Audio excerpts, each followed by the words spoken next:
In the previous few episodes, I headed to the island of Tierra del Fuego in southern Chilean Patagonia to hunt invasive North American beavers with my good friend Claudio Flores.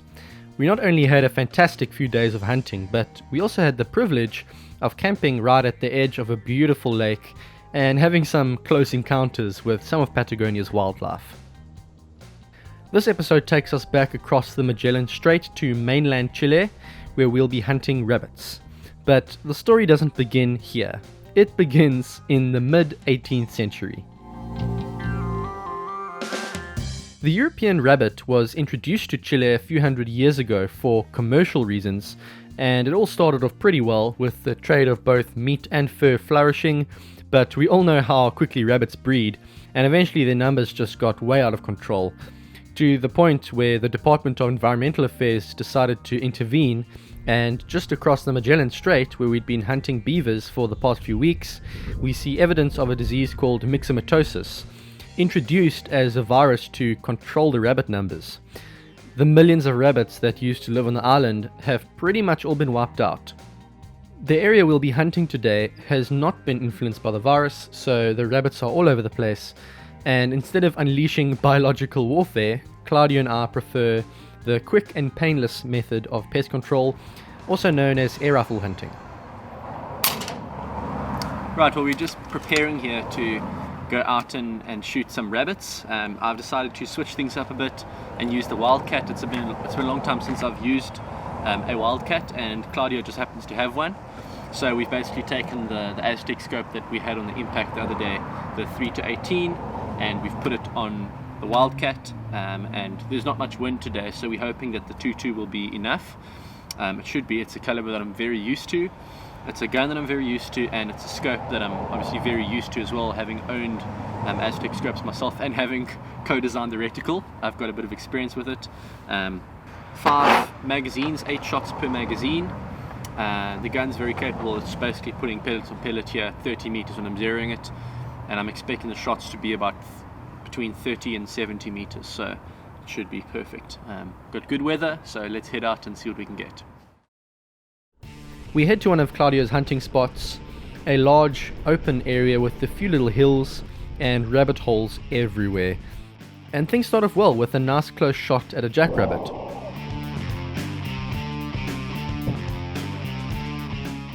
This was really straightforward, crosshairs on the brain, squeeze the trigger, and down he goes. But although things start off smoothly, it doesn't get any easier as the wind starts to pick up, and we quickly realize that we probably didn't bring the right tools for the job. To say that the wind was tricky would be a serious understatement. This was like extreme bench rest all over again, except further and with no sighter targets. And to make it even trickier, most of these rabbits are in the hilly areas and across valleys, which makes it very difficult for us to get close, and the valleys also channel the wind, so badly in fact that on some of these shots the pellet was drifting 5 mils in the wind. That's almost a meter at this range. Oh wow, 1 meter. Right, well, we're struggling here a bit, to be honest. You won't hear the wind because that mic and this mic have both got really good wind filters, but it's probably blowing up to 20 kilometers per hour when it gusts, and for a little 22 caliber shooting 18 grain pellets, it's just really not the right setup. When we first came out here this morning, there wasn't much wind, so this would have been fine, but with the wind picking up, it's just we didn't choose the right tool for the job. Claudio comes out here with his 9mm Slayer, and that gun in this kind of wind is perfect. You can shoot 100, 200 meters, and this wind hardly has any effect on those high BC slugs.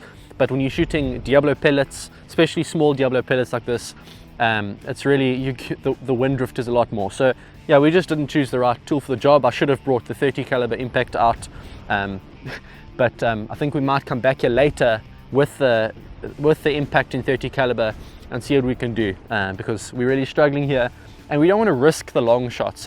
As hunters, our job is not only to shoot the animals, especially invasive animals like rabbits, but our job is to put them down with clean shots. And when you've got long range shots, it's just, you don't want to take that risk of hitting it in the body and injuring it. You want to put in a clean shot.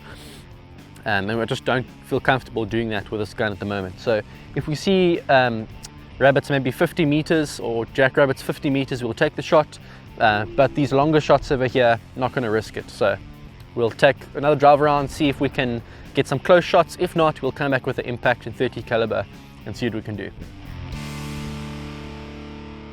Well, we've decided to take a bit of a break, have some good South American coffee, have some lunch, rest a bit this afternoon, and we'll be back at it tonight. Hopefully the wind will have calmed down by then, but even if it hasn't, we'll have the 30 caliber impact, which will handle the wind much better, and maybe be a little bit more forgiving if we don't get that perfect headshot that we're looking for. Yeah, the sunset's quite late here. It was still light at 11 p.m. last night, so even if we need to spend a few hours out there to get the right amount of shots on camera, bring you guys a good hunting episode, then we'll do that. But for now, we're just relaxing a bit, enjoying some coffee, enjoying the day, and hopefully tonight we'll have some better luck. It could have been as simple as driving back to the house, fetching the impact, and heading straight back out, but Claudio had something else on his agenda, and you'll definitely want to see this because it is extremely interesting. Claudio and I have many things in common, and one of those things is an appreciation for really good quality equipment. You only need to look at Claudio's set of guns and the scopes that he has to see that. I mean, he's got like Schmidt & Bender US optics scopes on his air guns, which are really top end scopes. So he obviously appreciates really good quality. And one of the things that he noticed was that the pellets that he was buying were a bit damaged, or that, he wasn't happy with the quality of the tins of pellets he was buying. So what's the solution to that? Well, he just bought his own swaging press and got swaging dies from HM Hen in China. And I know a lot of you would think that China is not good quality, but these things are honestly the best quality swaging dies I've ever seen. So what we're going to do now is we are going to actually make our own pellets. We're going to make some 30 cal pellets that I'm going to use later today, and Claudio might make some slugs for his 357 American Air Arm Slayer, but we'll see how we go. Let's show you what we do.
For our afternoon hunt, we decided to change things up a little bit Instead of the big open fields we'd hunted in earlier, we choose a spot that is much greener and thicker, hoping that the trees will not only shelter us from the wind, but also allow us to stalk in a bit closer.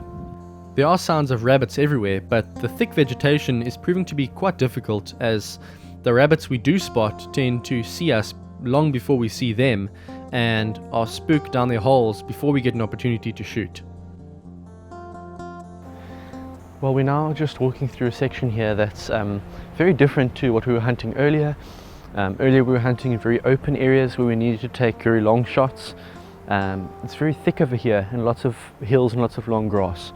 Because we're spotting rabbits quite close, the moment we see them we've got to very quickly take a shot, and that can be quite difficult, especially when you've got someone filming on the camera. But beautiful area, lots of thick trees, lots of long green grass. There's a river running past us here, so even though we haven't managed to shoot anything this morning, it's great to just be out here. It's been really, really cool. All we can do is keep on moving slowly, hoping for an opportunity, and eventually we do get one from about 60 meters.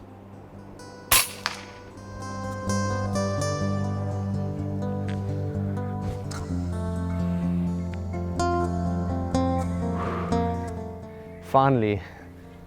We've been walking in this thick stuff for a long time. It's been really frustrating. Claudio's eyes are much better than mine when it comes to rabbits. His eyes are obviously trained to see them, spot their shapes in the grass and stuff. But I've just been completely outsmarted. Every time we seem to spot one, by the time we get set up, they're gone. And I had a shot earlier where I had an awkward position and I tried to shoot and I just pulled it at the last moment from a standing shot. This time I got it. Standing shot, probably about 50-60 meters, held about 1.5 mil over, and pellet killed it nicely, so I'm very happy with that. We decide to just keep quiet for a while and see if there are any more rabbits in the area, and a few minutes later this guy pops up right in front of me. I have to take a rushed offhand shot, but I time my trigger pull well and it does the job.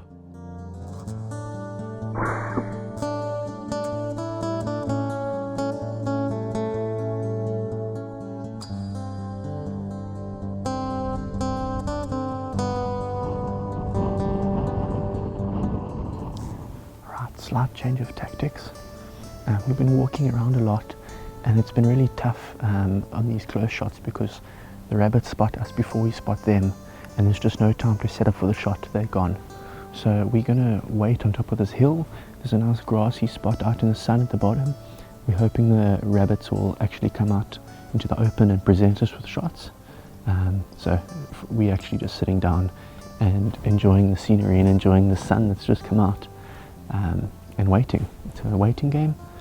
Hopefully it turns out good, but even if we don't get anything here, it's great to just be out here in nature and appreciate everything. There's birds all over the place, a lot of birds of prey actually.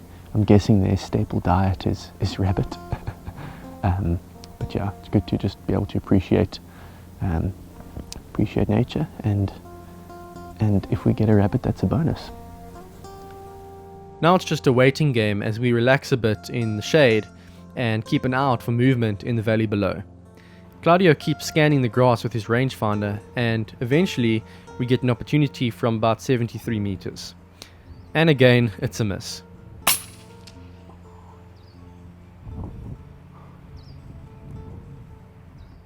The main camera replay looks pretty dismal, but through the scope cam you can see just how close it was. That pellet just passed over the top of his head, and I do blame myself for this one because the wind call was pretty good, but I just didn't hold over correctly. I get another opportunity shortly afterwards from 115 meters, and again it's very, very close. You can see just how much this pellet is dropping, and again, while the wind call is pretty close, I get the elevation a little bit wrong.